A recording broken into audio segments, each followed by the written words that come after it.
चलिए तो कॉन्सेंट्रेट कीजिए। देखिए लास्ट क्लास में हम लोगों ने इंटीग्रेटेड रेट लॉ इक्वेशन पढ़े, जिसमें सबसे पहले इंटीग्रेटेड रेट लॉ इक्वेशन किसके लिए निकाले? जीरो ऑर्डर के लिए निकाले। किसके लिए निकाले? जीरो ऑर्डर रिएक्शन के लिए, बराबर है।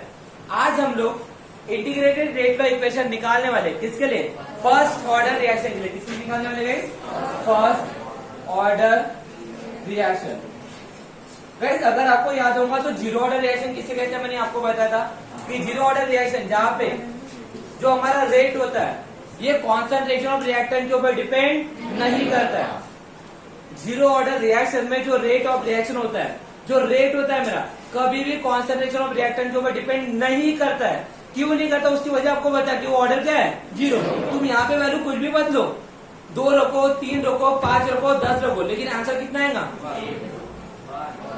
याद है ना कि पावर जीरो है, ऑर्डर जीरो है, इसलिए रिएक्टेंट की कॉन्सेंट्रेशन के ऊपर कभी रेट डिपेंड करता है क्या? ये होता है जीरो ऑर्डर रिएक्शन। समझा? तो बताया था। अब बात करेंगे हम लोग फर्स्ट ऑर्डर रिएक्शन की। किसकी बात कर रहे हैं? First order reaction. First order reaction इसका मतलब क्या है कि जहां पे हमारे रिएक्शन का ऑर्डर कितना हो सकता है? फर्स्ट। तो क्या होता है फर्स्ट ऑर्डर रिएक्शन? अब मैं जो डेफिनेशन आपको पढ़ाने जा रहा हूँ, ये डेफिनेशन थोड़ी सी आपकी किताबों से अलग होंगी। Is that clear? State board रहे या एनसीईआरटी रहे या एंट्रेंस एग्जामिनेशन है, हर जगह ये डेफिनेशन अलग है। पर सर क्यों पढ़ा रहे हो? क्योंकि हम तो 12वीं तक की ही है, या फिर जाता था जेडब्ल्यू और नीट तक की है, फिर भी आप क्यों पढ़ा रहे हो? डेफिनेशन बदल के क्यों पढ़ा रहे हो? क्योंकि कल चल के आप लोग में से कुछ बच्चे ऐसे भी होंगे जो बीएससी एमएससी करेंगे। Is that clear? और जब आप बीएससी एमएससी करोगे तो ये चीज आपको फिर से पढ़ने को मिलने वाली है। मैं जितना पढ़ा रहा हूँ सब आपके बीएससी एमएससी का है। Is that clear? तो वहां पे आप लोगों को इस चीज का इंपॉर्टेंस समझेगा, लेकिन मैं थोड़ा बहुत हिंट देके छोड़ ही दूंगा। Is that clear? कि क्यों मैं डेफिनेशन बदल रहा हूँ करके। Is that clear? तो क्या होता है फर्स्ट ऑर्डर रिएक्शन का मतलब, ध्यान दीजिए। ओके, फर्स्ट ऑर्डर रिएक्शन के लिए हम लोग क्या करने वाले गाइस? रेट लॉ इक्वेशन देखने वाले। कौन सी? Integrated rate law equation. Okay, the equation in which rate of reaction is depends upon, zero order में इंडिपेंडेंट ऑन रिएक्टेंट था। अब ये तो पता है हमें, जीरो ऑर्डर में इंडिपेंडेंट ऑन रिएक्टेंट था। यहाँ पे क्या होगा? डिपेंड होगा किसके ऊपर? रिएक्टेंट के ऊपर। इससे क्या लिखा? The equation in which rate of reaction is depends upon, अब थोड़ा सा बदल रहा है, any one of the reactant, any one of the reactant. आप लोग जब किताबों में ये चीज पढ़ोगे तो बस आपको ये वर्ड नहीं होगा, बस इतना होगा डिपेंड्स अपॉन द रिएक्टेंट, इतना मेंशन होगा। डिपेंड अपॉन द रिएक्टेंट, बस इतना ही मेंशन होगा, ये वर्ड मेंशन नहीं होगा। पर हम इसको क्यों यूज करें, इसका मतलब मैं समझाना चाहता हूँ। देखिए अगर मेरी फर्स्ट ऑर्डर रिएक्शन भी है तो क्या जरूरी है कि एक ही रिएक्टेंट पार्टिसिपेट करेगा करके? बोल जल्दी से। अगर मेरा रिएक्शन का ऑर्डर 1 है, क्या इसका मतलब ये है क्या मेरे एक ही रिएक्टेंट वहां पे पार्टिसिपेट करेगा?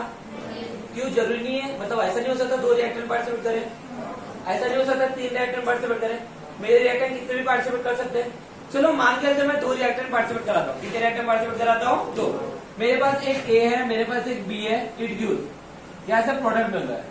इसके लिए अगर मैं जीरो ऑर्डर रिएक्शन बनाऊंगा तो जीरो ऑर्डर कब हो सकता है? देखो पहली केस जब ए का कॉन्सेंट्रेशन 1 है और बी का कॉन्सेंट्रेशन 0 है, बी का ऑर्डर 0 है, अभी भी इसका ऑर्डर कितना है? 1 आया ना? ये पहली पॉसिबिलिटी हो सकती है। अरे हवे नहीं, कोई दिक्कत याद रखे? क्यों ऐसा नहीं हो सकता? Concentration of B to the power 0, concentration of B to the power 1, अभी भी ऑर्डर कितना है यहाँ पे? हम ऑर्डर ऑफ रिएक्शन की बात कर रहे हैं। ऑर्डर ऑफ रिएक्शन क्या होता है ये पता है ना सबको? Sum of exponent of active mass of reactant mention in rate law equation. ये तुम लोगों की रेट लॉ इक्वेशन है, पता है ना? अरे है ना? तो अभी भी ऑर्डर कितना है? 1, बराबर है।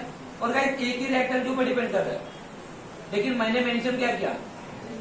Any one of the mention किया। ऐसा क्यों? किसी भी एक के ऊपर डिपेंड कर सकता है, ऐसा क्यों मेंशन है? गाइस यहाँ पे देखिए एक के ऊपर डिपेंड कर रहा है, एनी वन। अरे हवे नहीं, लेकिन क्या आपको लगता है सिर्फ एक के ऊपर ही डिपेंड हो सकता है? क्यों ये पॉसिबिलिटी नहीं हो सकती क्या? देखो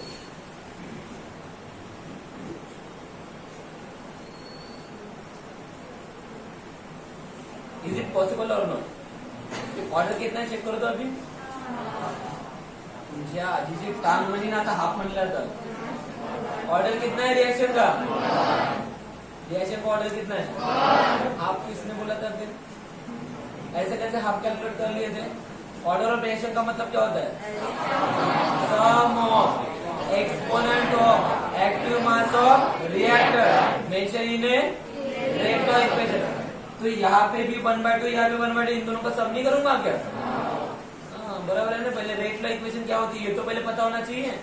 जब ये पढ़ाया था तब मत टिका रहे होंगे, उतनी देर से जब ये स्टेटमेंट एक डेफिनेशन बार बार बोलो तब भी मत टिका रहे थे। कितना ऑर्डर ऑफ रिएक्शन? क्या इस बार क्या एक ही के ऊपर डिपेंड है क्या? दोनों के ऊपर डिपेंड है। Is that clear? इसलिए एनी वन मेंशन करना ही पड़ता है, जरूरी नहीं एक के ऊपर ही होगा। ऐसा भी हो सकता है जितने भी रिएक्टर होंगे उनके ऊपर भी डिपेंड कर सकता है। Is that clear? क्यों ये पॉसिबिलिटी नहीं है क्या बताओ?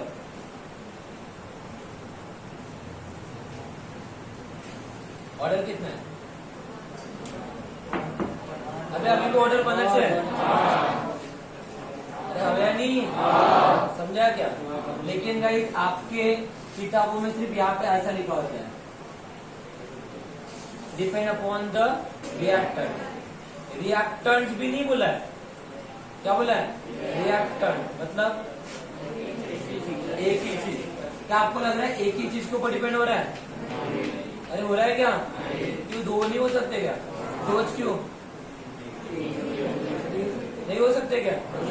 1/3 1/3 1/3। बताओ ऑर्डर कितना होगा? बोलो जल्दी से। हो रहा है कि नहीं? बेस से पावर का एडिशन हुआ 1। समझ में आ रहा है मैं क्या बोल रहा हूँ? तो इसलिए याद रखना किसी एक ही रिएक्टेंट के ऊपर डिपेंड नहीं होता, किसी भी एक के ऊपर डिपेंड हो सकता है लेकिन किसी एक के ऊपर डिपेंड नहीं होता। डिपेंड करता है कि रिएक्टेंट में रिएक्शन में कितने रिएक्टेंट पार्टिसिपेट कर रहे हैं। लेकिन हम लोग 12वीं तक के एंट्रेंस एग्जामिनेशन तक के पढ़ते हैं, इसी वजह से सिर्फ एक ही रिएक्टेंट लेंगे। कितना रिएक्टेंट लेंगे? एक। Is that clear? तो चलो हम एक रिएक्शन कंसिडर करने वाले हैं।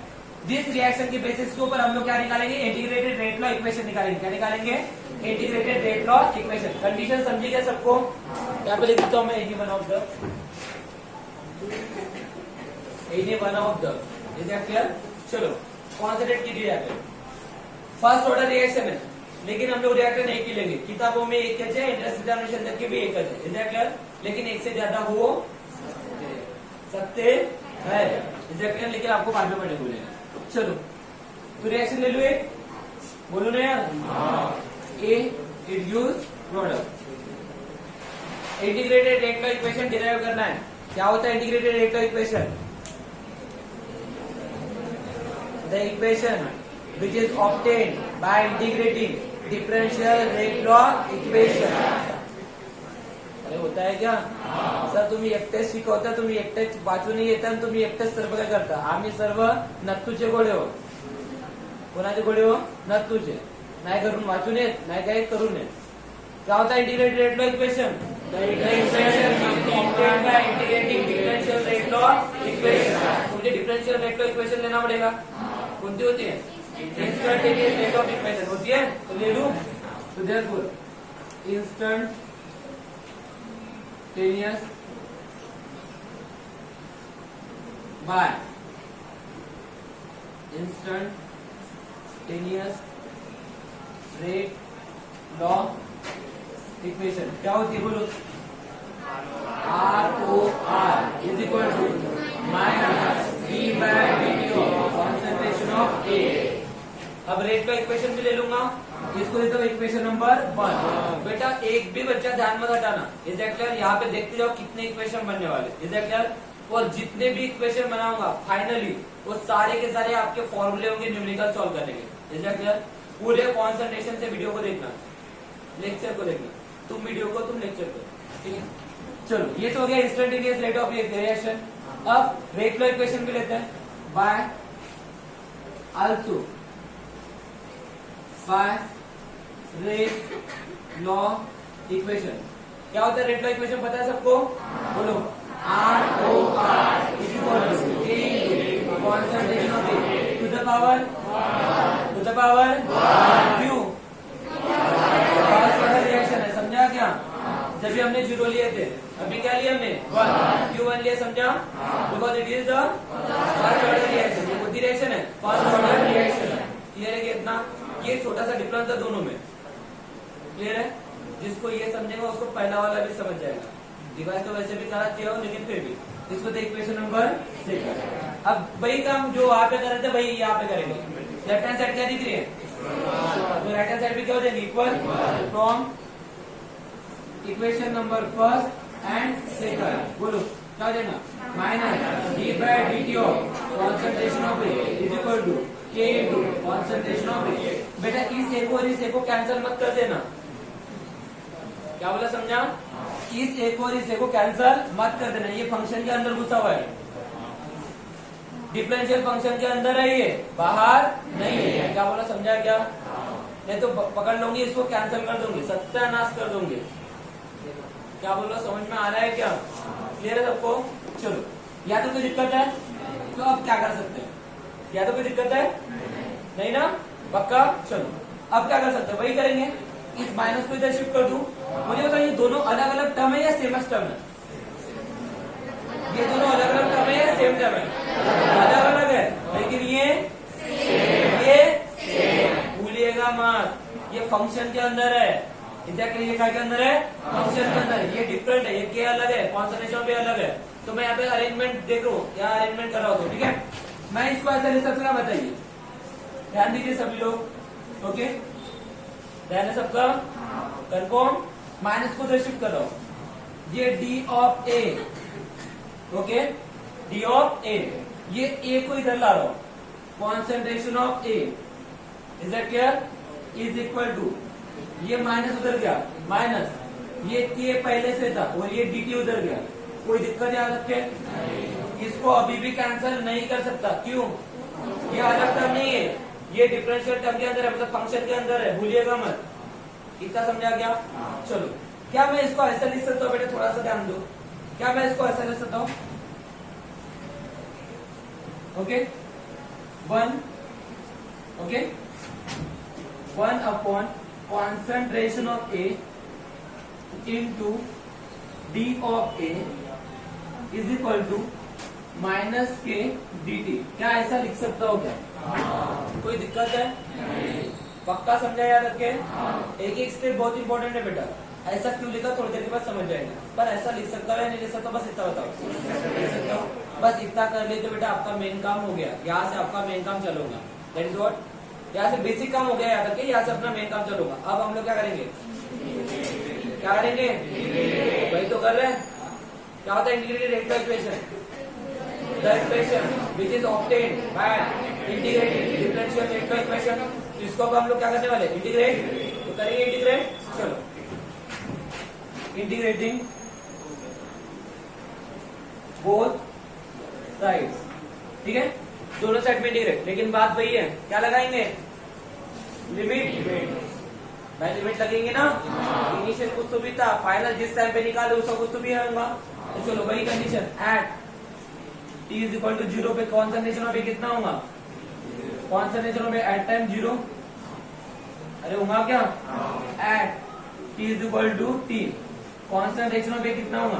Concentration of A at time t। चलेगा? कोई दिक्कत? चलो लगाओ integration. Integration of concentration of A के रिस्पेक्टिव है तो लिमिट भी उसी की respective. Concentration of A at time 0, concentration of A at time t क्या है? 1 upon concentration of A D of concentration of ए।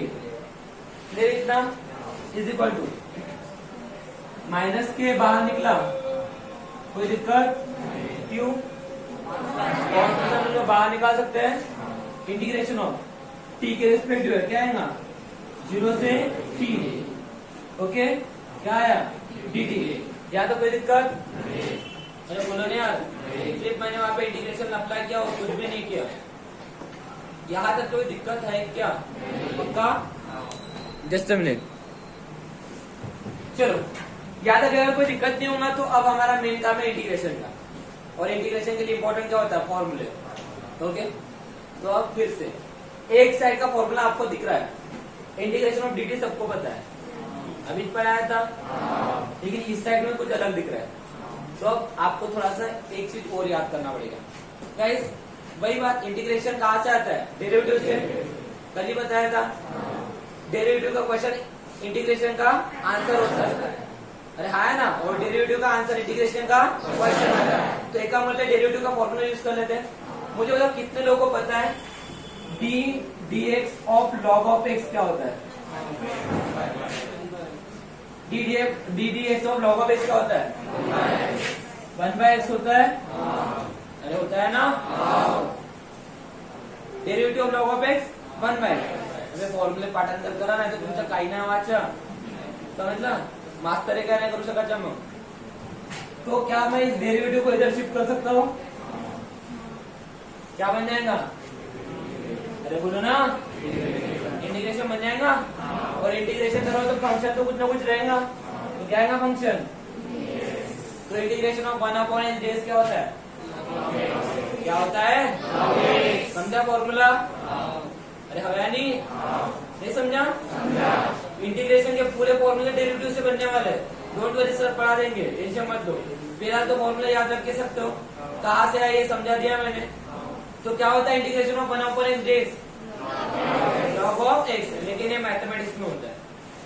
क्या में होता है? केमिस्ट्री में थोड़ा सा और होता है। अब ये थोड़ा सा और क्या होता है, केमिस्ट्री में आपको पता है कोई भी चीज डायरेक्ट लॉग में कन्वर्ट नहीं होती, कोई भी चीज पहले नेचुरल लॉग में कन्वर्ट होती है। क्यों? इसके पहले पढ़ाया नहीं हो गया? अरे हो या नहीं? तो यहाँ पे हमारा क्या होगा? इंटीग्रेशन ऑफ 1/x डेज क्या होगा? नेचुरल लॉग ऑफ x क्या होगा? और नेचुरल लॉग को लॉग में कन्वर्ट करते हैं तो क्या करते हैं?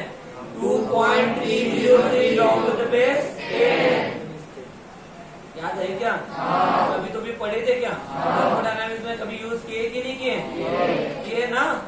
ये अपना केमिस्ट्री है, लेकिन मैथमेटिक्स में डायरेक्ट लॉग यूज किया जाता है, समझा क्या? लेकिन वो डायरेक्ट लॉग नहीं होता, एक्चुअली क्या होता है? नेचुरल लॉग होता है। नेचुरल लॉग को आप लोग क्या करते हो? फिर लॉग में कन्वर्ट करते हो। ठीक है क्लियर? हमारा यूज करेंगे हम लोग। ये कहा से समझा क्या? याद रहेगा ना? मैथमेटिक्स में घुसा देना, सब आंसर प्लस कर दोगे इधर। Is that clear? चले तो ये ऐसा क्यों लिखा तो समझ गया होगा। अभी देखो 1 concentration of A, D of concentration of A, समझा? कंपेयर करो, सेम दिख रहा है कि नहीं दिख रहा? तो कंपेयर करो, सेम दिख रहा है क्या? लिखने का मतलब समझा था ऐसा क्यों लिखा था करके? मैं ऐसा भी रखता तो कोई फर्क नहीं पड़ता, लेकिन उसके लिए फिर आपको समझना चाहिए था कि ये चीज डेरिवेटिव मतलब ये वेरिएबल है करके। समझा क्या? आया ना? चलो करो इंटीग्रेशन, बोलो क्या होगा? ln of concentration of A, समझा? लगा दू लिमिट, क्या होगा limit? Concentration of A at time 0, concentration of A at time t is equal to minus k, ये तो पता ही है क्या होगा? t लिमिट लगेगा ना, बोलो 0 से t। कोई दिक्कत? अब लिमिट यहाँ तक के बेटा समझा होगा तो बहुत अच्छी बात है, क्योंकि इसके बाद तो बस घुसाने वाला काम चलेगा। ये मेन काम था, इंटीग्रेशन करना है। क्लियर इतना? आगे बढ़ू। अब क्या करना है पता है? लिमिट कैसे अप्लाई करना पड़ता है? अपर माइनस लोअर, और दो अप्लाई। चलो पहले अपर लाओ, तो एक जगह ये आएगा तो क्या होगा? ln of concentration of at time t minus upper minus lower हो जाएगा ln of concentration of at time 0। कोई दिक्कत? Is equal to minus k t minus 0, बोलो ना, t माइनस 0। कोई दिक्कत? कुछ लगता है आसपास जाना पहचाना कुछ कर सकते करके इसमें? एल मतलब ही लॉग होता है, लॉग का फॉर्मूला लॉग ए माइनस लॉग बी। मैथमेटिक्स फक्त मैथमेटिक्स मध्ये हा लॉग राहते ना, आपण इथे नॅचरल लॉग यूज करतात, कर सकते हो फॉर्मूला यूज। क्या होता है log A minus log B? Log A by B होता है क्या? लिख दो इसको फिर एल एन। ओके, क्या ना? Concentration of A at time t divided by concentration of A at time 0 is equal to minus k t. कोई दिक्कत? अरे समझा क्या? पक्का? इसको देता हूं इक्वेशन नंबर थर्ड। हो गया, यहाँ से फॉर्मूले बनना चालू हो जाएंगे अब हमें। अब यहाँ से सामने में जितना पढ़ेंगे वो सब हमारे फॉर्मूले। Is that clear? चलो अब एक रूल याद रखिए, मैथमेटिक्स में वैसे पढ़ाया जाता है पर अभी तक के सर पढ़ाने के हैं, इसलिए मैं बता रहा हूँ। मैथमेटिक्स क्या कहता है, जब भी लॉग इक्वल टू के उधर शिफ्ट होता है, जब भी लॉग इक्वल टू के उधर शिफ्ट होता है, हमेशा एक्सपोनेंशियल बनता है। एक्सपोनेंशियल, एक्सपोनेंशियल फंक्शन 5 फंक्शन होते हैं, 5 फंक्शन होते, पता है क्या? 5 फंक्शन होते, पता है क्या? हाउ तो हाउ, नहीं तो नहीं, नहीं। लिएट, ये तुम्हारे 5 फंक्शन है। लिएट तुम्हारे क्या है? 5 फंक्शन।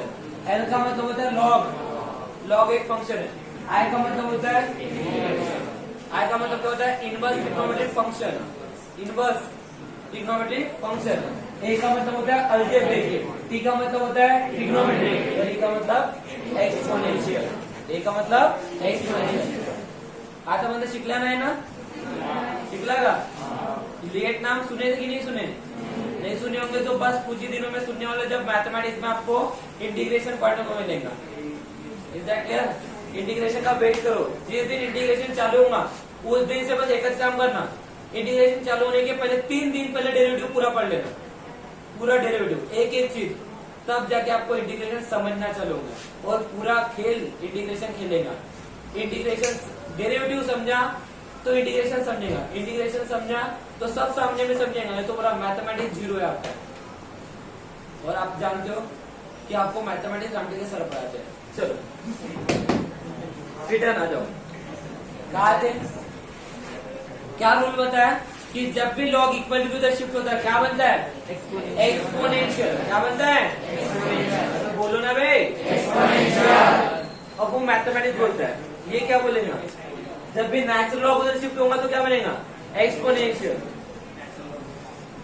नेचुरल लॉग शिफ्ट होगा तो क्या बनेगा? एक्सपोनेंशियल। एक्सपोनेंशियल फंक्शन किसे कहते हैं? 1/x, e to the power x, ये एक्सपोनेंशियल फंक्शन है। क्लियर? ये क्या है? वेरिएबल जहाँ पे पावर में होता है, वेरिएबल जहाँ पे पावर में होता है उसको एक्सपोनेंशियल फंक्शन कहते हैं। Is that clear? वेरिएबल नीचे में कांस्टेंट टर्म होती है, वेरिएबल पावर में होता है, याद रखो। तुम्हारी हालत समझ गया मैं, याद रखो, ठीक है? तो चलो इसको उठा दू उधर, एक दू, तो चलो क्या हो जाएगा? ऐसे concentration of at time t divided by concentration of at time 0 is equal to e to the power, यहाँ पे क्या था? kt, तो ये माइनस kt। समझो पावर में कैसे गया? तो लॉग इधर शिफ्ट होगा तो क्या होगा? एक्सपोनेंशियल, इसलिए ये पावर, ये जो वैल्यू थी एक्सपोनेंशियल के पावर में जाएगी। Is that clear? समझा क्या? उसके बाद मुझे क्वेश्चन में 2 चीजें निकालने को बोल सकता है, एक तो t, एक तो t, या फिर concentration at time. Integrated rate equation किसके बीच में रिलेशनशिप बताती है? कॉन्सेंट्रेशन और टाइम, कॉन्सेंट्रेशन और टाइम। एक तो ये गिवन होगा, ये निकालने के लिए बोलेगा, ये गिवन होगा, ये निकालने के लिए बोलेगा। समझा क्या? तो इसको अगर निकालना है तो इसको इधर शिफ्ट कर लूं, तो क्या मैं इसको ऐसे लिख सकता हूं? Concentration of at time t is equal to concentration of at time 0 e to the power minus kt। लिख सकता हो क्या? एक, कितना फॉर्मूला हो गया? एक। समझा? इक्वेशन दू क्या? किस स्क्वायर ब्रैकेट डालते जाऊंगा? स्क्वायर ब्रैकेट डालते जाऊंगा, जितने भी स्क्वायर ब्रैकेट में डालूंगा सारे फॉर्मूले न्यूमेरिकल सॉल्व करना है। Is that clear? क्लियर है इतना? आगे बढ़ू, चलो फिर से कंसीडर करता हूं। Consider equation number 3, equation number 3। काय को कर रहे हो तो पता नहीं सर, बताता हूं। हमें नेचुरल लॉग से कोई लेन देन नहीं है, हमें लेन देन है लॉग से। किससे लेन देन है? तो अब क्या करेंगे? नेचुरल लॉग का कन्वर्जन करेंगे, काय में? लॉग में। तो नेचुरल लॉग लॉग में जब कन्वर्ट होता है तो क्या होता है? 2.303 लॉग टू द बेस 10। लिख दूं? 2.303 log to the base 10 concentration of A at time t divided by concentration of A at time 0 is equal to minus kt। Okay, clear है इतना? चलो ये माइनस इधर शिफ्ट करने जा रहा हूं। एक एक जन, एक एक स्टेप समझने की कोशिश कीजिए। पहले बता रहा हूं, डेरिवेशन अगर आता है तो पूरा आखिरी तक के लिखना है, जहां तक के लेके जाने वाला हो, फुकट में मार्क नहीं मिलने वाले। Is that clear? चलो क्या माइनस इधर शिफ्ट करूं तो क्या मैं इसको लिख सकता हूँ k t is equal to minus 2.303 log to the base 10 concentration of A at time t divided by concentration of A at time 0। लिख सकता हूँ क्या? अब भाई यहाँ पे आपके दो फॉर्मूले बनेंगे। कितने फॉर्मूले? दो, एक विथ रिस्पेक्ट टू टाइम और एक with respect to rate constant. Is that clear? अब पेपर में क्या निकालने के लिए बोल सकता है, ये डिपेंड करेगा। हो सकता है टाइम गिवन होगा, कॉन्सेंट्रेशन गिवन होंगे, रेट कांस्टेंट निकालने के लिए बोलेगा। हो सकता है रेट कांस्टेंट गिवन होगा, कॉन्सेंट्रेशन गिवन होंगे, टाइम निकालने के लिए बोलेगा। समझा? तो अब यहाँ पे दो फॉर्मूले बनाने वाले। कितने? दो। तो पहले किसके रेस्पेक्ट बनाओ, टी या के? पहले time, t is equal to, time के रेस्पेक्ट बनाता हूँ, t is equal to minus 2 point, अबे था हाँ बराबर है, माइनस 2.303 डिवाइडेड बाय के नीचे आएगा, रहेगा क्या? log to the base 10 concentration of A at time t divided by concentration of A at time 0। कोई दिक्कत?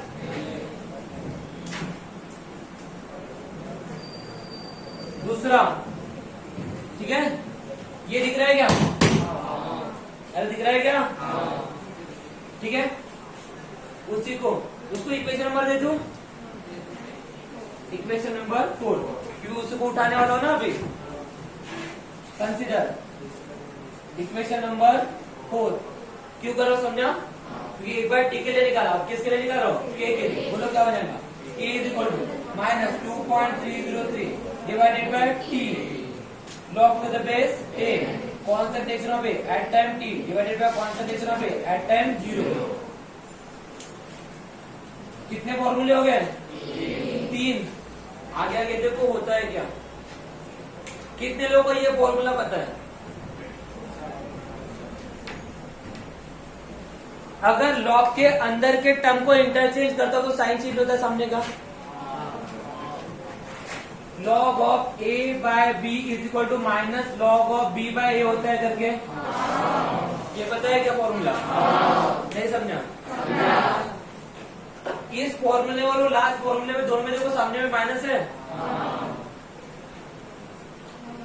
क्या? दोनों में लास्ट में माइनस है। माइनस को हटा सकते क्या अपन? माइनस को हटा सकते हो क्या? क्या करना पड़ेगा? लॉग के अंदर वाले टर्म को इंटरचेंज करना पड़ेगा। समझा? तो यही दो फॉर्मूले फिर से ऐसा लिख सकता हूँ। पहले इसके लिए लिख देता हूँ, यही पे जगह नहीं है पर क्या करूं? जल्दी बोलो, कहा लिखूं? यहाँ पे इसी को लिख देता हूँ, इसको समझ लेना। ओके, चलो तो लो इसको इक्वेशन नंबर पे दे देता हूँ, इसको 5, इसको 6। तो कंसीडर इक्वेशन नंबर 5, उसको पकड़ा। अब चेंज करता हूँ, बोलो t is equal to minus 2.303 divided by k log to the base 10 concentration of A at time t divided by concentration of A at time 0। कर दूं चेंज? कर दूं? t is equal to 2.303 divided by k log to the base 10 concentration of A at time 0 concentration of A at time t। ठीक है, formula number 7। ठीक है, formula 7 नहीं हुआ है, फॉर्मूले कितने हुए? 1 2 3 4 हुए ना। 5वां कंसीडर इक्वेशन नंबर, बोलो ना, 6 को पकड़ू। बेटा काम हुआ नहीं, आगे के देखो होता है क्या। बोर्ड खत्म हो जाएगा लेकिन आंसर अभी तक खत्म नहीं हुआ है। हाँ, दीवार भी लो। मेरी तो इच्छा पहले यही थी, ट्यूशन जब हम लोगों ने इसको मतलब इसको डेवलप किए थे, पहले क्लास ऐसा था, मेरे आने के बाद मैंने इसको डेवलप किया, ऐसा किया। मैंने बोला था मेरे लिए पूरा बोर्ड दो करके, लग रहा है। देखो आगे आगे, क्योंकि मैं उस समय मैथमेटिक्स पढ़ाता था और मैथमेटिक्स में पूरा बोर्ड खत्म हो जाएगा लेकिन जगह खत्म नहीं होती। चलो इक्वेशन नंबर 6 क्या है बोलो? k is equal to minus 2.303 दिख रहा है क्या? लेकिन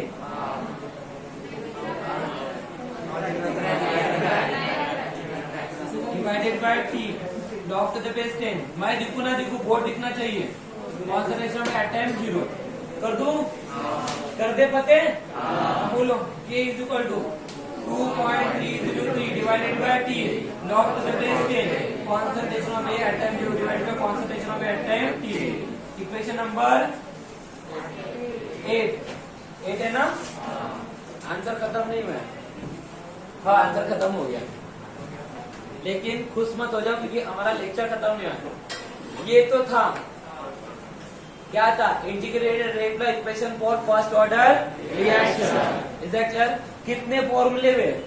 1 2 3 4 5. ओके, 5 फॉर्मूले हो गए. क्लियर है क्या?